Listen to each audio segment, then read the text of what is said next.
Buenas tardes, yo soy Esteban Semachowis y vamos a analizar los aspectos prácticos de la aplicación de la ley penal tributaria, del régimen penal tributario en el marco de los tributos locales. Vamos a ver algunas situaciones que se dan en la práctica que generan y van a generar algunas controversias. Vamos a compartir un PowerPoint.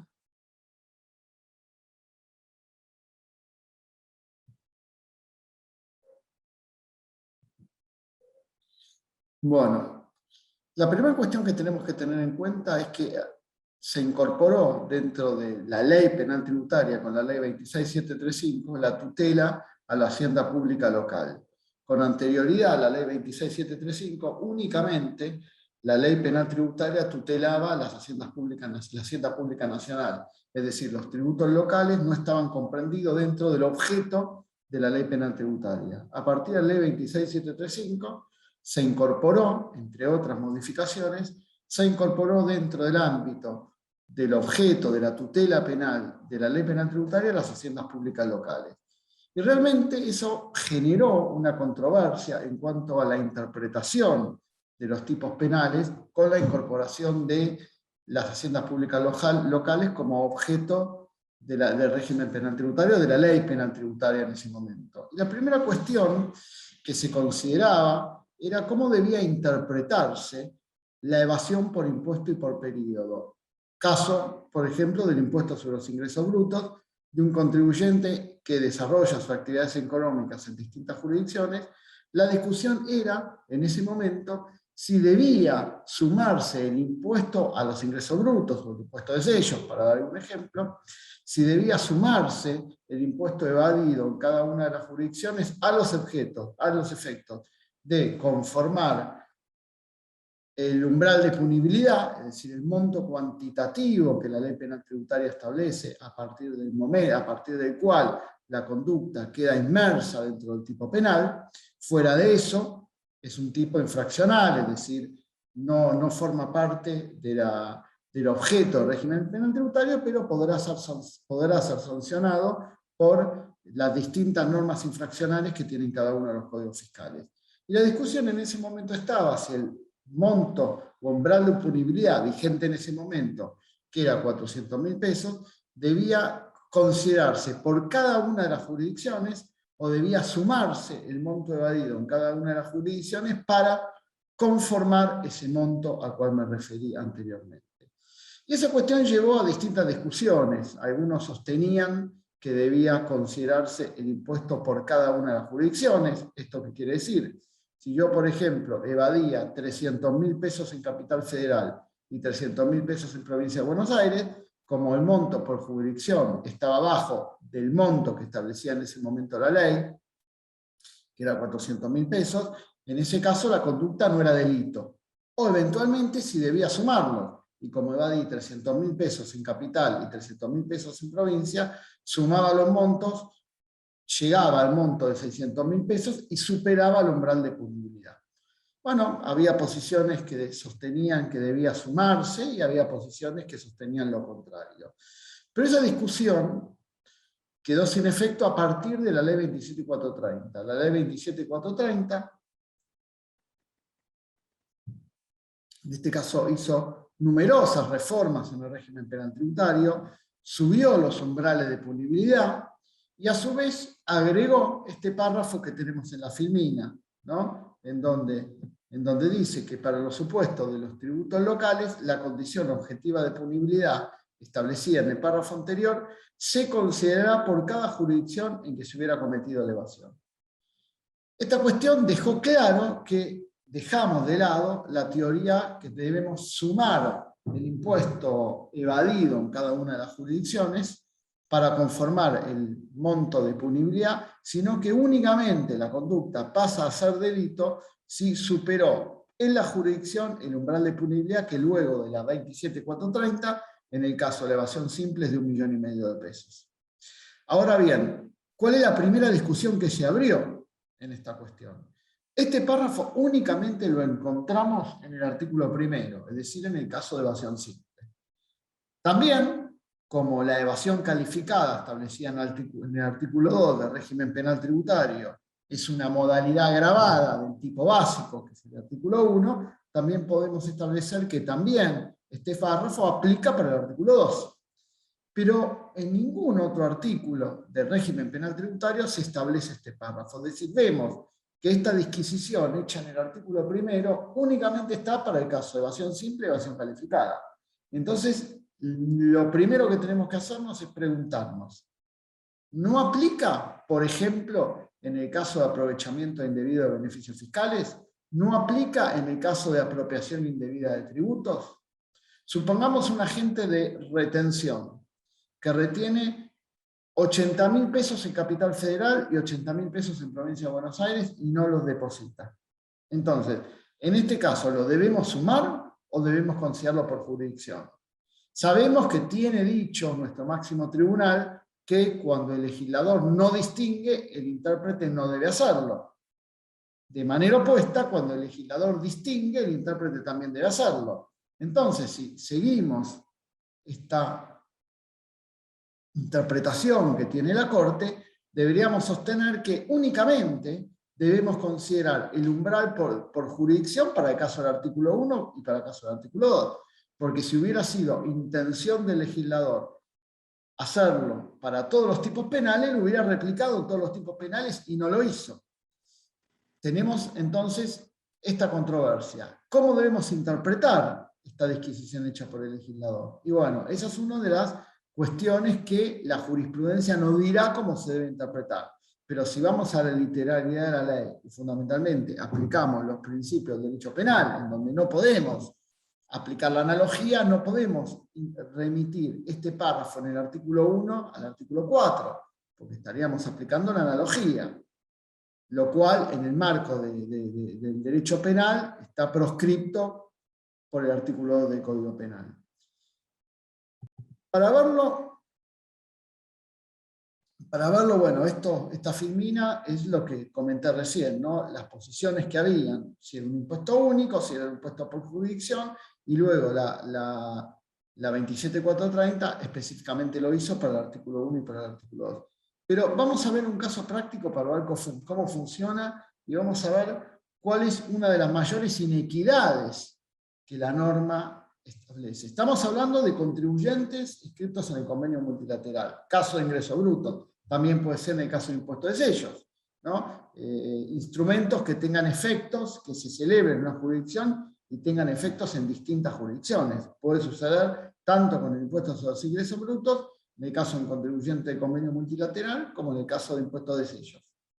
Ahora bien, vamos a ver este caso. Un contribuyente que, supongamos, omite declarar ventas y el importe evadido es de 1.600.000 pesos. En este caso, claramente vemos que se trata de un caso de evasión fiscal, omitir declarar ventas claramente, o prima facie es una conducta dolosa, es medio complicado poder establecer que se trata de una conducta culposa, excepto obviamente que se haya omitido declarar ventas por error. Pero bueno, en este caso claramente podemos presumir que es una cuestión dolosa, una maniobra dolosa, y como supera el umbral de punibilidad previsto por la ley, es decir, 1.600.000 pesos, en este caso la conducta queda enmarcada dentro del artículo primero, evasión simple. Ahora bien, vamos a la misma conducta. En el primer caso, en un contribuyente local, ¿no? Por lo tanto, no desarrollaba actividades en otras jurisdicciones, por lo tanto acá hay caso sencillo. Ahora vamos a ver el mismo caso, pero un contribuyente de convenio multilateral. Un contribuyente que desarrolla actividades en distintas jurisdicciones y omite declarar ventas. El importe total es 1.600.000 pesos, exactamente el mismo que en el primer ejemplo, pero la diferencia es que como es contribuyente del convenio y dada la aplicación de los coeficientes unificados, evadió 500.000 pesos en Córdoba, 500.000 pesos en San Luis y 600.000 pesos en Provincia de Buenos Aires. Como podemos ver, es exactamente la misma conducta. La única diferencia es que el contribuyente, en lugar de ser contribuyente local, es contribuyente de convenio multilateral. Ahora bien, en este caso, considerando que el umbral de punibilidad o condición objetiva de punibilidad está establecida por cada jurisdicción, la conducta del caso A enmarca dentro del artículo primero, mientras que la conducta de caso B no lo hace porque no supera el umbral de punibilidad. Y bueno, ahí nosotros sabemos que tenemos distintos principios, ¿no? El principio de igualdad, en donde la misma conducta debe ser sancionada de la misma manera, y pareciera ser que la conducta es la misma. Lo único que cambia es el umbral de punibilidad. Pero vamos a ver qué otro elemento tenemos que tener en cuenta como para poder discernir si esta conducta queda o no encuadrada dentro del régimen penal tributario. Pero para eso vamos a ir al caso 2, que genera una equidad aún mayor. ¿Está bien? En este caso, la conducta, el objeto del ejemplo es ver si la conducta queda o no encuadrada dentro del artículo 1 de la Ley Penal Tributaria. Vamos a ver el caso 2. Un contribuyente evade de la misma manera, omite declarar ventas, 6 millones de pesos. Supera el umbral de punibilidad, es una conducta, un delito, por lo tanto, teniendo en cuenta la escala penal establecida por el artículo primero, va a tener una pena de 2 a 6 años, que será individualizada en su momento, ¿no?, por el tribunal que juzgue la conducta. Pero vamos a ver el inciso B, que es el mismo ejemplo, un contribuyente que omite declarar 6 millones de pesos, omitiendo ventas, pero en este caso evade 2 millones en Córdoba, 2 en San Luis y 2 en Buenos Aires. Teniendo en consideración que la norma habla que el hecho se supedita por impuesto y por periodo, es decir, cada impuesto y cada periodo son un hecho distinto, y teniendo en consideración que el umbral de punibilidad está establecido por cada una de las jurisdicciones, esta persona podría llegar a estar cometiendo 3 delitos distintos. ¿Y por qué estaría cometiendo 3 delitos distintos? Porque como tiene dicho, ¿no?, la jurisprudencia, en este caso que es un leading case, en esto que es la causa Organización Coordinadora Argentina SRL, en donde la Cámara consideró que la evasión del impuesto de distintos periodos o impuestos distintos constituyen hechos independientes. ¿Y qué significa que constituyen hechos independientes? Que concurren materialmente entre sí. ¿Esto qué quiere decir? Al ser hechos independientes, cada evasión por cada jurisdicción se considera un hecho distinto. Al ser hechos distintos, y teniendo en cuenta lo que establece el artículo 55 del Código Penal, a cada hecho le corresponde una pena. Y el artículo 55 establece que la pena para esa comunión de hechos va a ser como mínimo la mínima establecida para el delito, y como máximo la suma de los máximos establecidas para el delito hasta 50 años. ¿Esto qué quiere decir? Que en nuestro ejemplo, si nos toca un juez duro, tiene la posibilidad de aplicar una pena mínima de 2 y una pena máxima de 18. ¿Por qué? Porque son 3 hechos y a cada hecho le corresponde una pena. Así como vimos en el ejemplo anterior, el hecho de aplicar la norma por cada jurisdicción genera que el mismo hecho sea valorado jurídicamente distinto si el contribuyente es local o de convenio multilateral. En el ejemplo anterior, hacer un contribuyente de convenio, y como la suma superaba el umbral, pero por cada una de las jurisdicciones no lo superaba, estaba en mejor posición. En el ejemplo vemos que es al revés. Al superar el umbral de punibilidad por cada jurisdicción, va a ser un hecho distinto, y al ser un hecho distinto le va a corresponder una pena distinta con las limitaciones establecidas en el artículo 55 del Código Penal. ¿Cómo lo resolvemos? Es decir, ¿puede la dogmática penal darnos una solución? Y bueno, yo entiendo que podría aplicar la teoría de separabilidad de la lesión jurídica que está establecida por Masucci, que de la escuela toscana, los italianos, han estudiado mucho las normas de concurso. Las normas de concurso no son complicadas en la aplicación práctica únicamente en materia tributaria, sino que también lo son en el marco del derecho penal común o el derecho penal nuclear. ¿Está bien? Entonces, ¿qué tenemos que analizar en este ejemplo? Tenemos que analizar distintos aspectos para ver si consideramos como cada impuesto una conducta distinta, o decimos, bueno, es una conducta que ha tenido distintos resultados. Vamos al ejemplo con impuestos nacionales. Si una persona omite ventas, ¿está bien?, y de esa manera evade IVA y ganancias, ¿puede esa persona con esa conducta evadir únicamente IVA, únicamente ganancias, o los dos? Es decir, está dentro de la posibilidad del sujeto activo con esa conducta generar un resultado, dos resultados o ningún resultado. Y sí, ¿por qué? Porque la declaración jurada de ganancias y la declaración jurada de IVA, que es el medio comisivo, vencen en distintos momentos, es decir, el momento consumativo es distinto, el medio comisivo es distinto, la declaración jurada es una por IVA y una por ganancia. Entonces el sujeto activo que ha omitido, en este caso, ha omitido informar ventas o considerar ventas a los efectos de la determinación tributaria, tiene la posibilidad de elegir. Y esa posibilidad de elección es lo que le da la posibilidad de generar el resultado. Y cuando genera el resultado, puede elegir qué hace. Si evade uno, evade los dos o no evade ninguno. Por lo tanto, en ese caso sí podríamos estar hablando de hechos independientes. Y estaría bien en ese caso aplicar el artículo 55 del Código Penal. Ahora, ¿qué nos pasa en la práctica con la declaración jurada de convenio multilateral? Que es el caso que tenemos.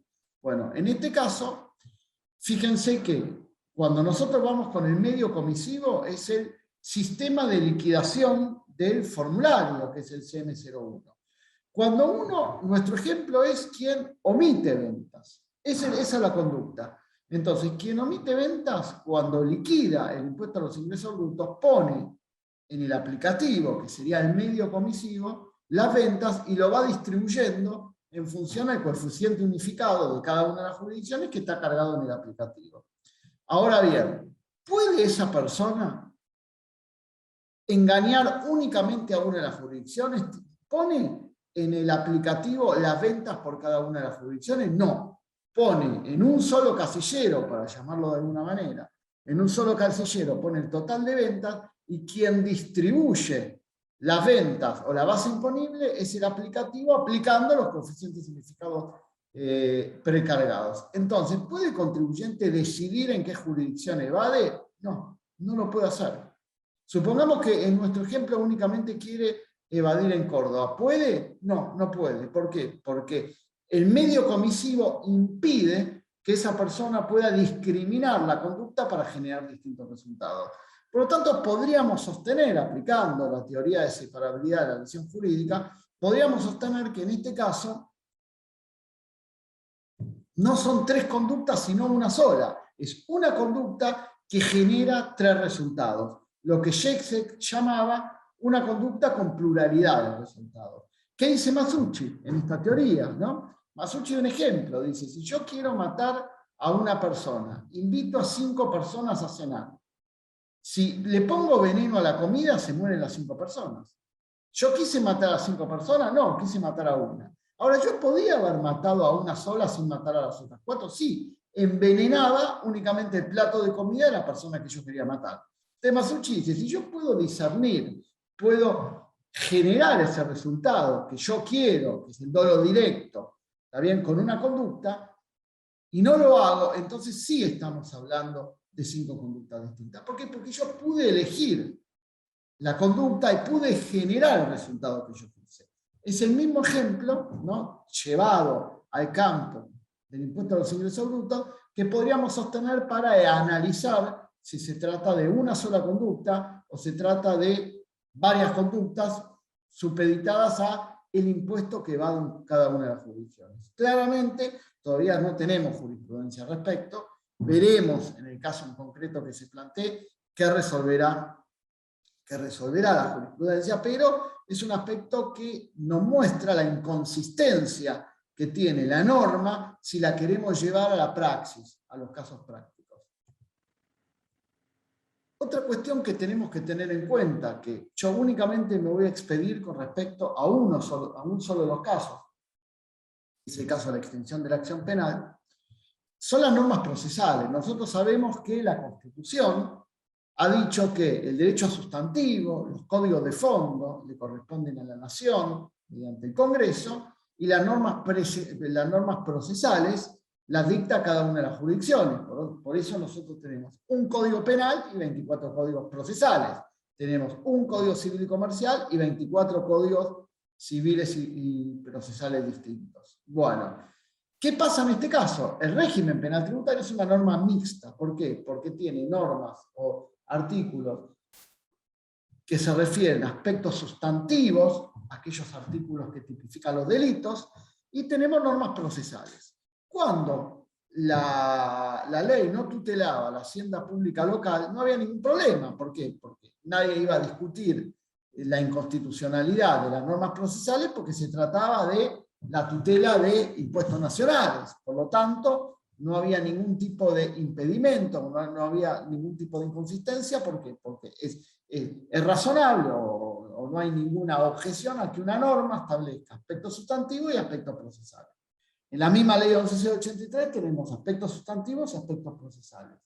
Ahora bien, ¿qué pasa en este caso? ¿Está bien? En este caso nosotros tenemos el artículo 24 del régimen penal tributario, donde se invita a las provincias y a la Ciudad Autónoma de Buenos Aires a adherirse al régimen procesal previsto en el título quinto. El título quinto del régimen penal tributario establece los aspectos procesales, ¿no? Cuestiones que tienen que ver con la prejudicialidad, cuestiones que tienen que ver con la determinación de oficio, si es una condición de procedibilidad, medidas de urgencia, ¿está bien? Todas esas cuestiones son aspectos meramente procesales. Entonces acá la norma dice, bueno, invítese a las provincias y a la ciudad a que se adhieran a las normas procesales o eventualmente dicten las normas procesales. Es facultad de cada una de las jurisdicciones. Por lo tanto, el legislador nos está diciendo, o necesitamos una ley de adhesión, o necesitamos una ley que reproduzca los institutos procesales previstos en la ley 27430. Obviamente estamos hablando de textos legales aprobados por las legislaturas locales, o que las normas, o que cada una de las jurisdicciones dicten las normas procesales pertinentes.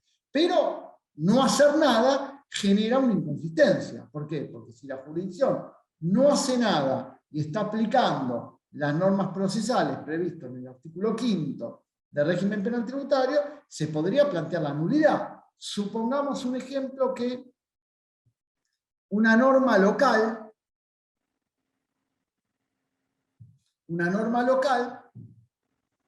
no establezca, no se remita ni establezca los aspectos procesales, pero un juez local, supongamos el juez de la provincia de Buenos Aires, ordena un allanamiento en el marco del artículo 21 del régimen penal tributario, en el marco de la medida de urgencia.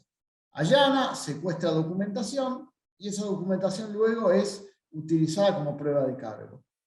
La parte podría plantear que esa prueba de cargo obtenida lo ha sido en función a una violación de una norma y una garantía constitucional, por lo tanto no puede ser utilizada como prueba de cargo. ¿Y sobre la base de qué argumento jurídico diría eso? Que estaría aplicando una norma procesal establecida en una ley nacional cuando debiera aplicar una norma procesal establecida en una norma local. ¿Por qué? Porque la ley, el régimen penal tributario, no regula las normas procesales establecidas en las jurisdicciones locales, porque no puede, o sea, jurídicamente no lo puede hacer, las normas procesales le competen a cada una de las jurisdicciones. Por lo tanto, ahí nos encontraríamos con una inconsistencia, excepto que las normas locales, como lo hace, por ejemplo, la Ciudad de Buenos Aires, la Ciudad de Buenos Aires es un código fiscal, incorpora las normas de la ley del régimen penal tributario, y eso hace que las replica, modifica algunas cuestiones, pero eso hace que nadie pueda oponerse a el proceso en el marco del régimen penal tributario cuando las normas procesales están reguladas por la jurisdicción local. Otras jurisdicciones no lo hacen, y ahí podríamos encontrar algunas situaciones que pueden generar inconsistencias, y esas consistencias pueden devenir en nulidades. ¿Está bien? Por ejemplo, el ejemplo que yo les di recién del allanamiento previsto en el artículo 21. Y la última cuestión que quiero mencionar, y es muy relevante, es qué pasa con la extinción de la acción penal. Nosotros sabemos que la extinción de la acción penal está en el artículo 16. El legislador dejó fuera del título quinto, o de esta invitación que hizo, al artículo 16. Quizás ha reconocido implícitamente que la extinción de la acción no es una norma de carácter procesal, sino es una norma sustantiva. ¿Está bien? Es una norma sustantiva, por lo tanto, al ser una norma sustantiva, no requiere que las jurisdicciones regulen la norma sustantiva, sino que está establecido dentro de la norma penal tributaria y por lo tanto es aplicable y no genera ningún tipo de inconsistencia. ¿Esto qué quiere decir? La extinción de la acción, en este caso por pago, es considerada, coincido con ese criterio, como una norma sustantiva que no requiere ningún tipo de intervención legal por parte de las jurisdicciones locales.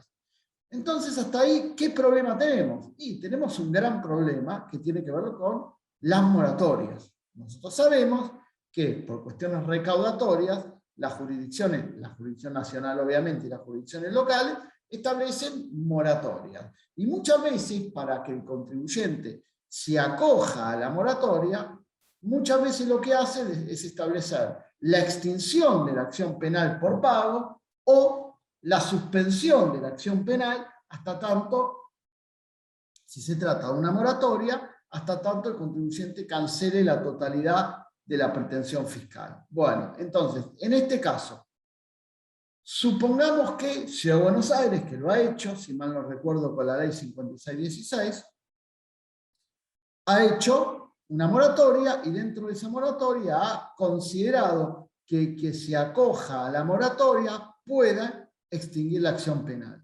Ahora, ¿tiene facultades la legislatura de la Ciudad Autónoma de Buenos Aires para establecer una norma que permita la extinción de la acción penal, siendo la extinción de la acción penal una norma de carácter sustantivo? Bueno, yo entiendo que no, y la Corte, hace poquito, ratificando ya algunos precedentes anteriores, entendió lo mismo, no en el marco del régimen penal tributario, sino, bueno, en el marco de la aplicación de la prescripción establecida en el Código Procesal Penal de Chubut por plazo razonable, una cuestión distinta, pero que el aspecto troncal del fallo también resulta aplicable al ejemplo que yo les di. ¿Qué dijo la Corte? Dijo, en suma, a la luz de esta consolidada línea de precedentes, legislar sobre las causales de extinción de la acción penal es parte del derecho de fondo, materia que le corresponde al Congreso de la Nación con carácter exclusivo en razón de lo dispuesto por el artículo 75, inciso 12 de la Constitución. La causa es Brian Allen, es un fallo de ahora hace poquito, 12 de agosto del 2021. ¿Qué nos dice la Corte? La Corte nos dice las jurisdicciones locales carecen de facultades constitucionales para establecer aspectos vinculados con la extinción de la acción porque es derecho de fondo. Entonces, podría sostenerse, en el caso de moratorias establecidas por cada una de las jurisdicciones que dispongan cláusulas de extinción de la acción penal, podría considerarse que esa cláusula de extinción de la acción penal es inconstitucional. Entonces, ¿cómo lo solucionamos? Porque eventualmente decimos, bueno, bárbaro, entonces, ¿quién se va a coger una moratoria, ¿no? Cuando, supongamos, un contribuyente que es agente de retención, retiene y no deposita. Sale una moratoria. Ese contribuyente, cuando presente la declaración jurada y pague o incluya dentro de la moratoria esos importes de retenciones no depositadas, automáticamente genera la obligación por parte del funcionario público de formular una denuncia penal. ¿Está bien? El funcionario está obligado a denunciar aquel delito respecto del cual toma conocimiento. Si toma conocimiento que la persona retuvo y no depositó, y bueno, debería denunciarlo. ¿Y quién se va a acoger a una moratoria tomando ese supuesto? Muy poca gente, por lo menos gente que el acogimiento a la moratoria le genera posibilidad de una acción penal, seguramente no lo va a hacer. ¿Y cómo se soluciona? ¿Se pueden poner normas que extingan la acción penal? Aun cuando hay jurisdicciones que lo hicieron, pareciera ser que si interpretamos la doctrina de este fallo de Corte, no podríamos. ¿Qué otra cuestión pondríamos? Y bueno, podríamos en aquellos códigos procesales penales que son acusatorios, en donde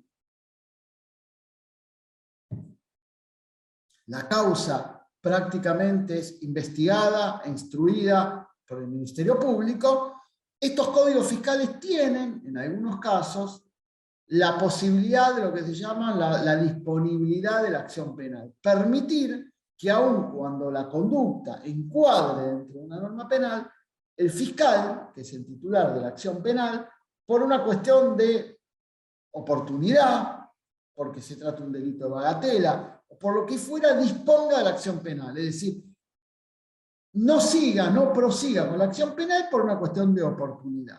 La primera cuestión que tenemos que tener en cuenta es que existen en casi todos los códigos procesales penales de todas las jurisdicciones estas cuestiones, ¿no? Fundamentalmente aquellos que son puramente acusatorios, tienen la posibilidad de que el fiscal disponga de la acción penal. Algunos sostienen que esa disponibilidad de la acción penal, ¿está bien?, iría contra el artículo 71 del Código Penal, que el artículo 71 del Código Penal justamente lo que habla de la indisponibilidad de la acción penal.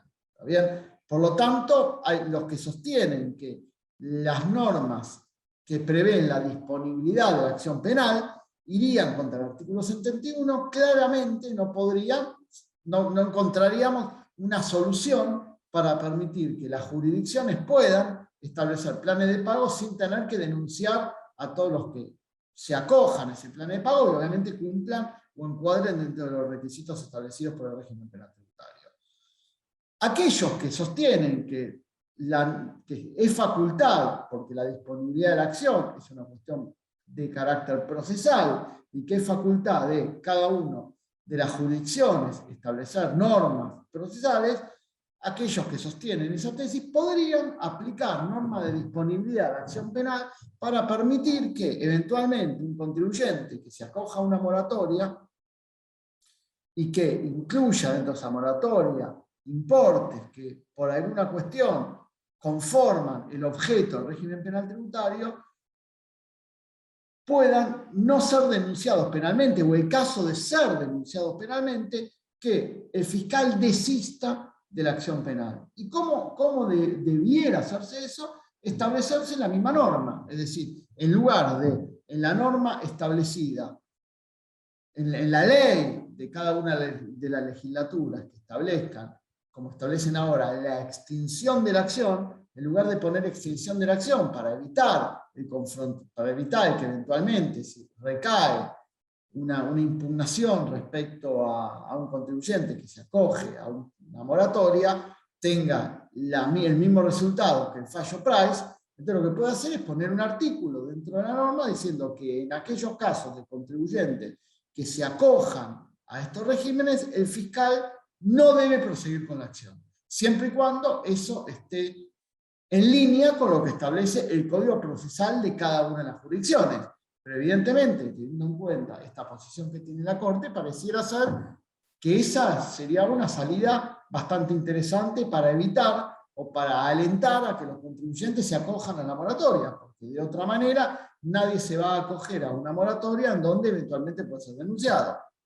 Bueno, si vamos a las jurisdicciones, ¿está bien? Vamos a ver que el Código Procesal de la Provincia, el artículo 56 bis, por ejemplo, establece, ¿no?, criterios especiales de archivo, que esto no es ni más ni menos que disponibilidad de la acción. Podría ser cuando la afectación del bien jurídico o el aporte del imputado en el hecho fuera insignificante, y siempre que la pena máxima del delito imputado no supere los 6 años de prisión. Por lo tanto, un contribuyente que, por ejemplo, retiene, no deposita y se acoge a la moratoria, en Provincia de Buenos Aires, en el marco de esta norma, podría tranquilamente ser exonerado de responsabilidad penal. Lo mismo nos pasa en el Código Procesal de la Ciudad Autónoma de Buenos Aires, ¿está bien?, en donde también se prevén criterios de archivo, y en este caso están en el 199, y también lo tenemos en el Código Procesal Penal de la Provincia de Mendoza. Es decir, estos podrían ser algunas soluciones jurídicas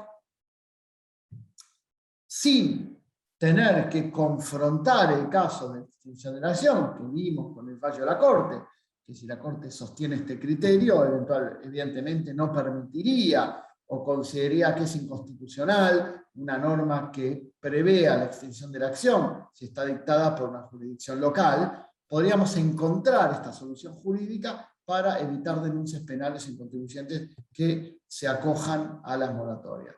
Bueno, esto es todo lo que vamos a analizar en el marco de esta charla, y les agradezco mucho la atención. Hola, un gusto estar con todos ustedes. Mi nombre es Teresa Gómez. Agradezco muchísimo a las autoridades de la facultad la invitación para participar del Congreso Internacional de Economía y Gestión. Agradezco a todas y a cada una de las autoridades del Congreso y les agradezco a ustedes muy especialmente por estar presentes. El tema que me toca a mí no es un tema que despierte multitudes por lo atractivo, sobre todo para la matrícula de contadores, pero no tengo ningún lugar a dudas que para este contador del siglo XXI, como yo decía el día 15 de septiembre, que tuve el gusto de participar junto al profesor Díez, el contador del siglo XXI está obligado a entender y a atender distintas leyes. Digamos que nuestra vida en realidad cambió a fines del siglo XX, más precisamente en el año 1990, cuando arriba la primera ley penal tributaria. El cambio fue continuo y vertiginoso e hizo que los contadores nos fuéramos sumergiendo en un derecho penal que debíamos aprender y debíamos comprender. A la primera ley penal tributaria, si bien fue modificada o abrogada por leyes sucesivas, continuó la ley de lavado de activos. Una ley que realmente pegó muy cerca del contador porque el contador se convirtió en sujeto obligado de la ley de lavado de activos. Aparecieron en su vida la UIF, las obligaciones formales, el manual, la política de conozca a su cliente. Continuaron los cambios en lo que tenga que ver con la materia penal, dado que nuestra condición de ser considerados posibles encubridores, arriba una nueva ley penal tributaria que legisla el autolavado. El autolavado que tiene como delito previo u originante al delito de evasión, cerca entonces del contador y de la materia imponible. Ni que hablar en el año 2017. En el año 2017, esos que son nuestros clientes, esas personas jurídicas que son nuestros clientes a quienes nosotros atendemos, ya sea a nivel de la auditoría, de la contabilidad, de la liquidación de impuestos, pasaban a tener responsabilidad penal. Argentina durante años suscribe una conducta en cuanto a que la sociedad no puede delinquir. La 27.401 cambia esa situación y entiende que la persona jurídica puede delinquir y es sujeto de penas. Este contador del siglo XXI, ocupado y preocupado por toda la legislación, tiene que estar preparado no solamente para los cambios legislativos, sino también para aquellas herramientas que amenguan responsabilidades, que amenguan responsabilidades tanto de nuestros clientes como de nosotros mismos. Por ejemplo, compliance tributario. Compliance tributario es una herramienta que lo va a ayudar al contador no solamente a cuidar el aspecto tributario de la empresa cliente nuestro, sino que también lo va a ayudar a cuidarse él mismo. La función mía hoy acá es contarles un aspecto procesal del régimen penal tributario. ¿Y por qué resulta interesante para nosotros? Porque si bien el derecho penal tributario no es incumbencia propia, no podemos dejar de reconocer que contiene institutos que son propios de nuestro rol. El derecho procesal, penal, es un derecho complejo, pero es un derecho que debemos conocer para tomar aquellos institutos que hacen a nuestro rol profesional. Yo voy a compartir con ustedes un PowerPoint para que tengamos un poquito más claro de lo que estamos hablando. Sí. ¿A qué me voy a referir? Me voy a referir específicamente a un único artículo, artículo 18 del régimen penal tributario. La ley 23.771, como les comentaba, nace en el año 1990. Esa ley penal tributaria, permítaseme decir, que se trató de un texto oscuro, de un texto primario. Tal vez, desde mi punto de vista, sí tenía algo claro. Tenía clara la posición de por qué se legislaba. Les recuerdo que el miembro informante era Eduardo Menem, quien claramente enunció que esta ley penal tributaria lo que quería hacer era combatir las grandes evasiones. Y así salió, tratando de combatir la gran evasión. ¿Por qué? La pequeña evasión queda impune. Bueno, señores, como todos sabemos, no queda impune porque tenemos un capítulo 6º dentro de la ley 11.683 que pune la defraudación, que pune la apropiación, y en la faz culposa pune la presentación inexacta, la falta de presentación, la presentación en defecto, el no actuar como agente, el no tributar anticipos cuando el impuesto sea la consecuencia de una declaración jurada, es decir, que lo pune de otra forma, no con pena de prisión, lo pune con multa. Esta ley oscura, la 23.771, lo único que requería por parte de la Administración Fiscal Nacional era un informe técnico. Y ustedes me preguntarán, ¿y qué era un informe técnico? Y yo voy a contestarles, no sé. No sé qué quiso decir el legislador con informe técnico. Aún hoy, en el 2021, no sé qué puede entenderse por un informe técnico que llega, nada más ni nada menos, como prueba, como sustento para una denuncia penal y para una posterior pena. Este defecto fue subsanado rápidamente, porque la 24.769, que abroga la 23.771, llega al mundo del contador en el año 1997 y llega al mundo del contribuyente en el mismo momento. Ahí se repara este concepto de informe técnico y se introduce un mandato que aún hoy nos acompaña. Porque el artículo 18 enuncia que para que haya una denuncia, el organismo recaudador la formulará en determinado momento.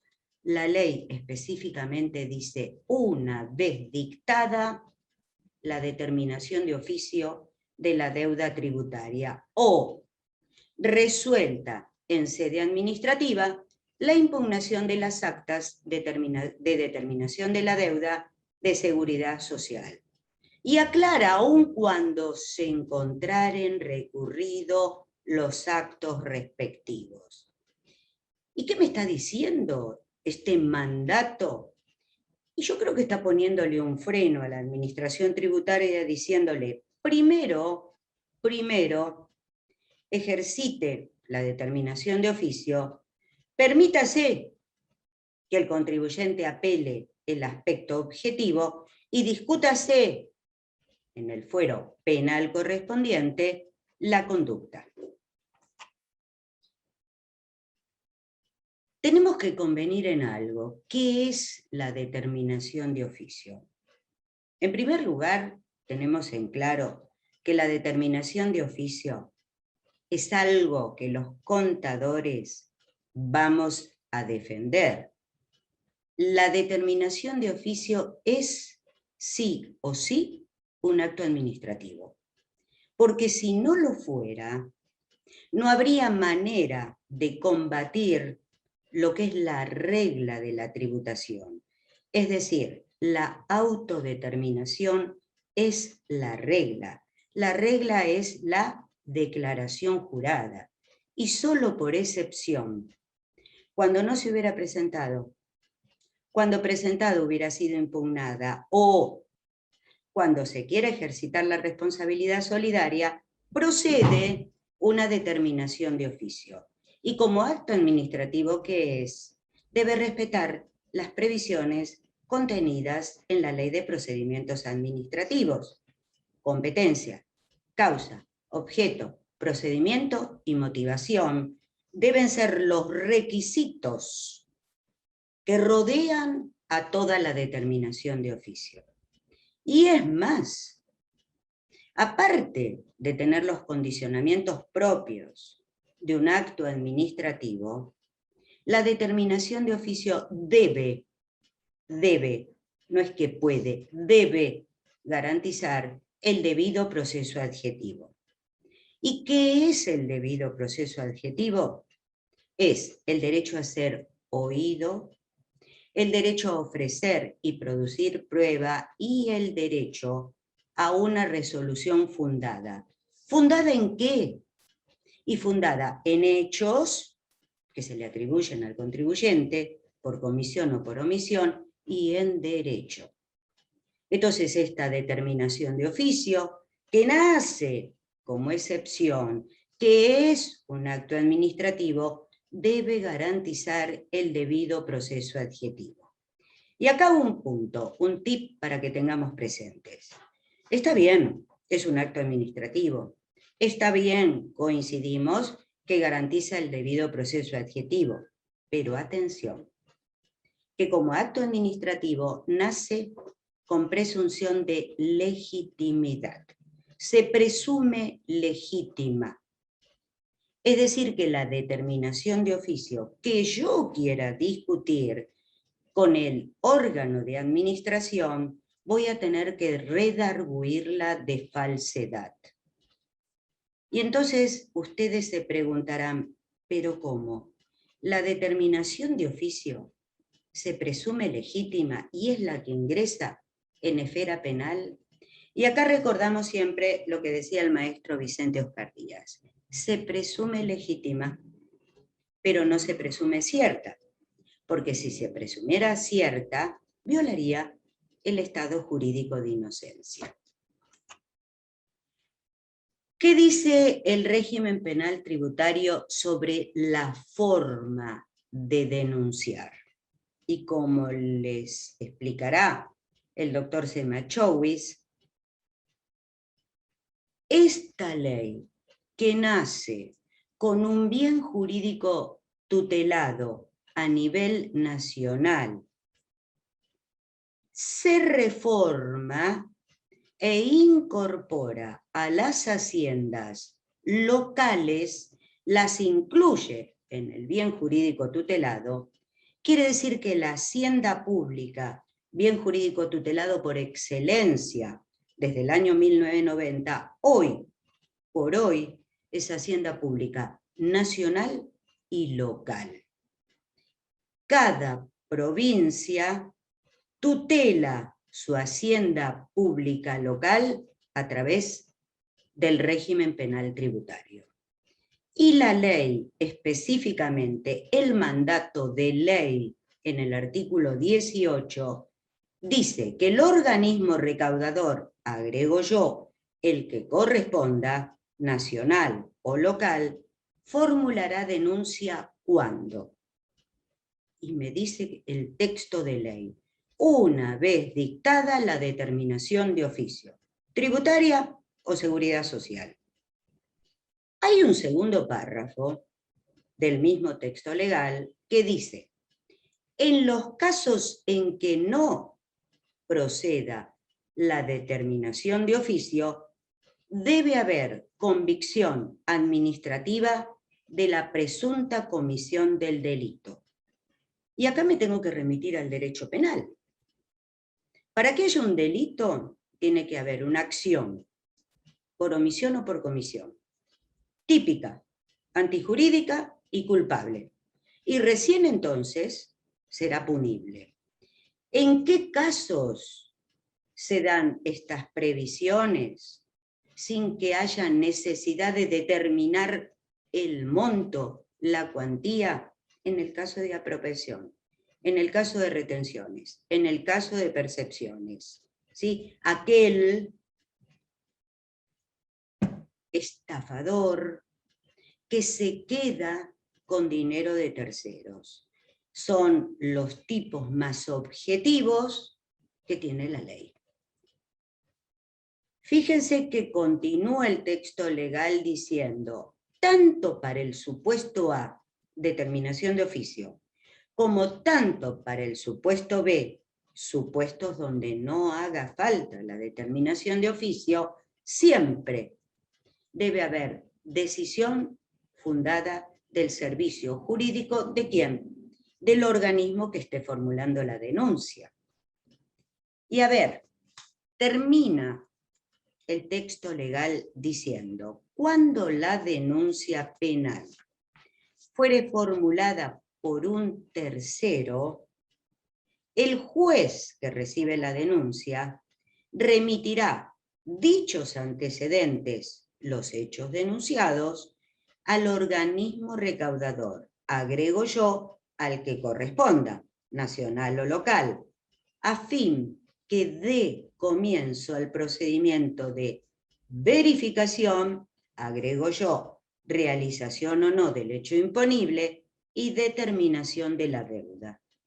¿Y en qué casos aparece un tercero? Bueno, los casos más normales son el empleado que tiene aportes apropiados por un empleador y que no se los depositan en el organismo recaudador, los divorcios contenciosos, ustedes dirán, ¿qué tiene que ver el divorcio con el régimen penal tributario? Es uno de los motivos, los divorcios contenciosos, donde una de las partes denuncia al otro por el delito de evasión. Y un hecho anecdótico, y tal vez pueden decir ustedes cómico, no se imaginan la cantidad de amantes despechados que efectivizan denuncias por el delito de evasión. Es algo que demuestra la relación entre el amor y la evasión. A ver, ¿qué sucede en la realidad? Porque es dable esperar que si la ley dice que hay que determinar de oficio de manera previa, proceda la determinación de oficio y así se excite una acción penal. Es dable esperar. ¿Por qué? Porque el mandato de ley está en el artículo 18. Y lo que vemos, y lo que yo entiendo que nos toca a nosotros, como contadores de empresas, cuidar que no suceda, es que se inician inspecciones y que ya durante la fiscalización, atento a lo que los inspectores van sopesando de la misma, se denuncia penalmente. También vemos el otro estadio, un poco más avanzado, una inspección antes de concluirse con el dictado de la prevista, efectiviza la denuncia. ¿Qué entendemos nosotros? Y yo digo, la verdad que digo nosotros, para no decir yo, porque sinceramente no son muchos los que piensan como yo, estoy en bastante soledad, pero digo nosotros porque queda más elegante. Y nosotros entendemos que lo único que hay que hacer es cumplir con la ley. No hay otra cosa. Nada más que cumplir con la ley.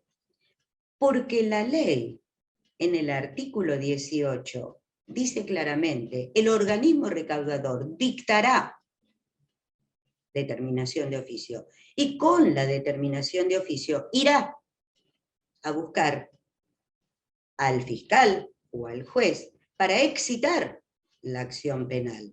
Es decir, que ese artículo 18, que está contenido en el régimen penal tributario, desde que el régimen penal tributario fue 24769, es lo que en derecho procesal se denomina condición de procedibilidad para instar la acción penal. La determinación de oficio debe ser previa. ¿Y por qué? Porque nuestro régimen penal tributario contiene para cada hipótesis delictual montos. Y nuestro régimen penal tributario entiende que esos montos son condiciones objetivas de punibilidad. Entonces, la ley lo que piensa es lo siguiente: como se excita una acción penal cuando se supera un monto, supongamos, delito de evasión simple, 1,5 millones a más. ¿Qué hay en ese monto? ¿Quién revisó ese monto? ¿Qué certeza hay de que realmente me vengan a hacer una denuncia con un monto que ni el fiscal ni el juez saben que contiene adentro? ¿Qué es una condición de procedibilidad? Bueno, a ver, primero y principal, es una decisión de política criminal que el legislador impone como una condición. Tiene que pasar esto para que pase lo otro. Únicamente esas condiciones de procedibilidad se dan para el inicio del proceso. Por ejemplo, para que se inicie un proceso penal es necesario la denuncia previa. Para que se inicie un proceso penal civil debe haber una querella particular. Es decir, que son condiciones necesarias para que la acción procesal penal sea válidamente ejercida. Sin ellas, si no hay una denuncia previa, no hay un proceso penal. Es decir, que sin esas condiciones de procedibilidad no existiría una formalidad que requiere el derecho procesal penal. ¿Es el artículo 18 una condición de procedibilidad? A mi humilde criterio, sí, porque claramente la ley dice: el organismo formulará una vez dictada la determinación de oficio. Yo decía que decía nosotros porque estaba en bastante soledad, y miren, de los jueces del fuero en lo penal económico, Galván Greenway, López Vizcayar, Catania, Turano, que es fiscal del fuero en lo penal económico, están en contra. A nivel de la casación penal, Borinsky, que es quien ejerció el liderazgo de la redacción del proyecto de Código Penal, está en contra. Ellos sostienen que no se advierte en el artículo 18 que se haya establecido una excepción que supedite el impulso de la acción penal de los delitos de acción pública. El delito de evasión es un delito del derecho penal público, por parte del Ministerio Público Fiscal a la realización de ningún procedimiento administrativo, como es la determinación de oficio de la deuda tributaria. Lo bajo y digo, a ver, ¿qué entienden los jueces y la fiscalía? Ellos entienden que alguien que está noticiado de un delito de acción pública, como es el delito de evasión, tiene el derecho de presentarse delante de un juez y decir: entiendo que los Gladiolos Sociedad Anónima evade. ¿Y por qué entienden eso ellos? Porque el artículo 180 del Código Penal dice que la acción penal está en manos del Ministerio Público Fiscal. Entonces, ellos no aceptan que esa manda que está contenida en el artículo 18 sea para ellos. No, dicen ellos, no es para nosotros. No es algo que nos limite a aceptar la denuncia. Esa manda es para la FIP. y aceptan las denuncias en cualquier estadio de la actuación de la AFIP. A ver, doctrinarios destacados en la materia penal tributaria. El doctor José María Ferco dice que hay una íntima relación entre el procedimiento determinativo de oficio y el debido proceso y la garantía de defensa en juicio, que se concreta seriamente a partir de la posibilidad de cuestionarlo ante la jurisdicción contencioso-administrativa, agrego yo, Tribunal Fiscal de la Nación también, mediante un juicio imparcial, de amplio debate y con efectos suspensivos. Lo que está diciendo Ferco es, primero determinen. Una vez que determinen, permitan al determinado discutir los aspectos materiales. Los aspectos materiales son la cuantía. Que la conducta, si la cuantía me da más de 1,5 millones, por ejemplo, si la cuantía está con un amplio debate donde el denunciado por la AFIP pueda ofrecer y producir pruebas, entonces sí, después discutamos la conducta. Porque no nos olvidemos, la cuantía puede dar, pero puede haber 3 conductas. Puede haber conducta dolosa, aquella que fue realizada con intención y voluntad de evadir, donde el juez o el fiscal pueda decirle al sujeto, usted sabía que evadía y quería evadir. Pero también puede darme la cuantía con conducta culposa, donde se verifique la negligencia y la impericia, y en ese caso no hay proceso penal. No hay artículo 46, hay artículo 45, porque es culposa la conducta.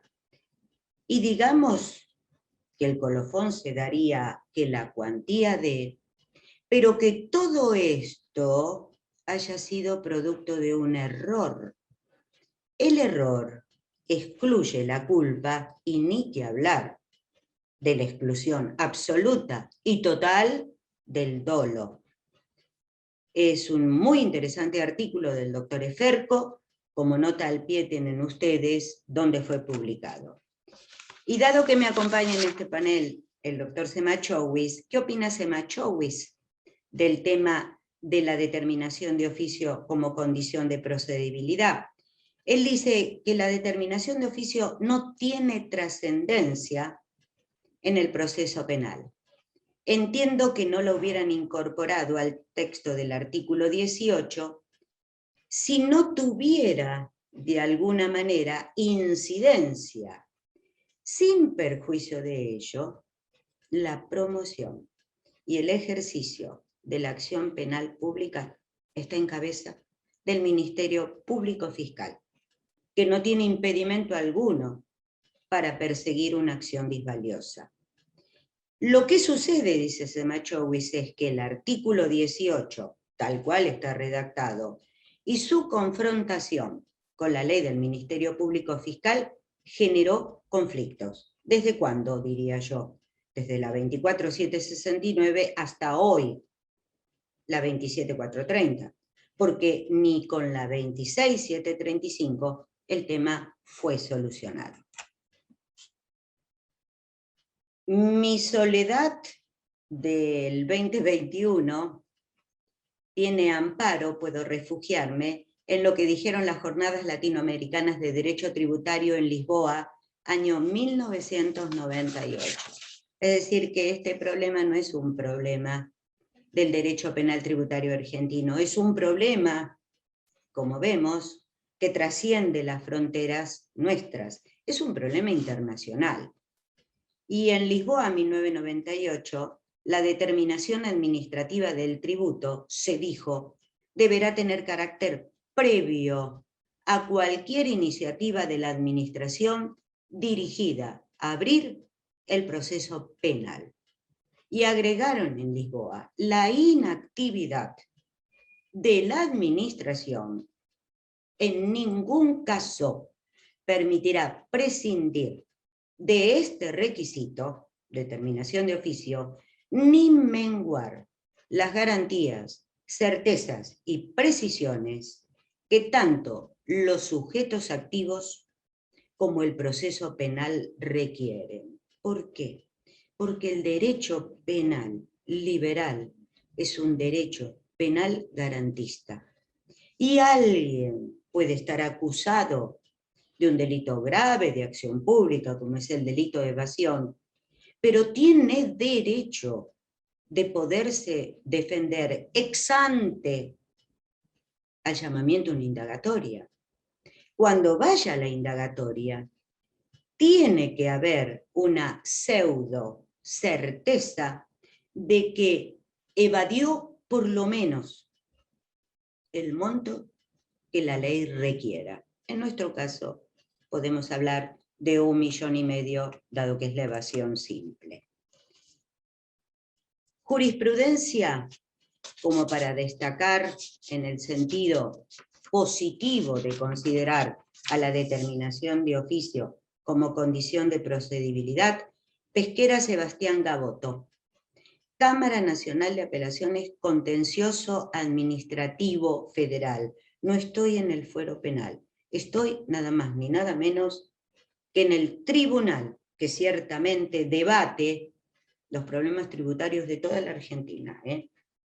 Y dijo la Sala 1 de la Cámara en lo Contencioso: el artículo 18 de la Ley 24769, que requiere de la determinación de oficios en los casos en que ésta resulta procedente a los fines de precisar el quantum del perjuicio fiscal y así la condición objetiva de punibilidad, es desde el punto de vista del ordenamiento penal una norma penal más benigna.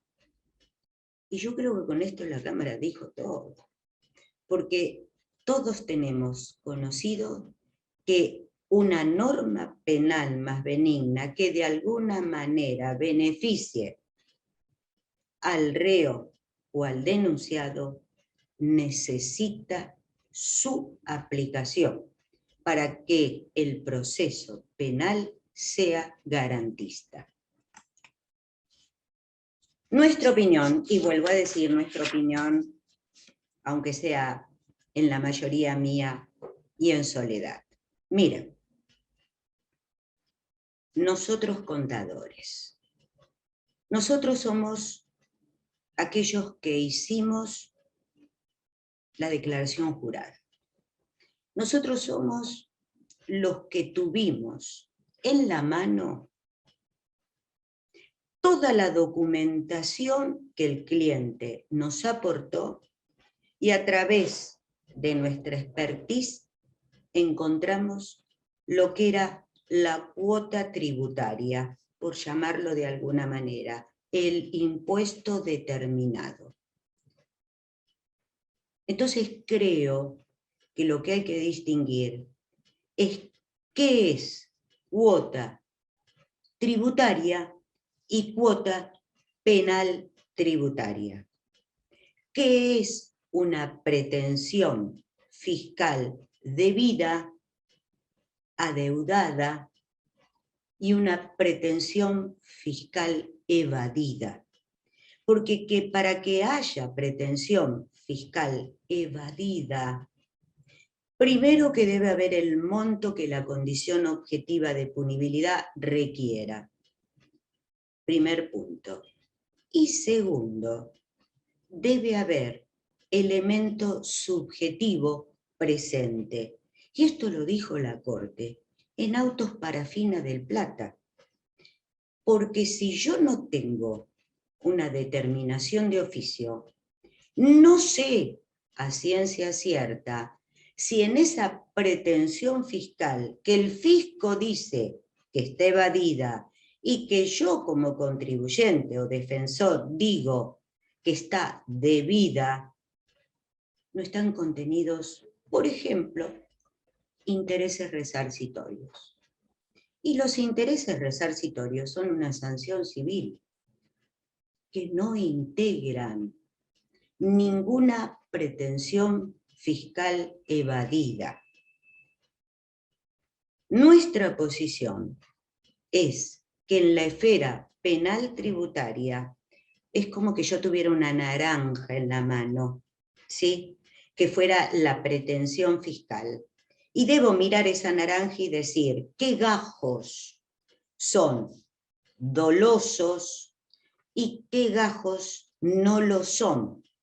Entonces, lo que proponemos que es desgajar de la cuota tributaria adeudada aquella porción, aquellos gajos que no tengan carácter doloso. Y ello, en nuestro ordenamiento tributario, se logra de una sola manera. No hay dos maneras. Se logra con un procedimiento determinativo de oficio previo a la denuncia, donde el contribuyente puede ejercitar el debido proceso, donde el contribuyente pueda revisar la pretensión fiscal y diga si corresponde o no corresponden, porque no se olviden que dentro de la pretensión fiscal, así como puede haber intereses, puede haber amortizaciones. Costo fijo muerto. Y un costo fijo muerto puede ser doloso.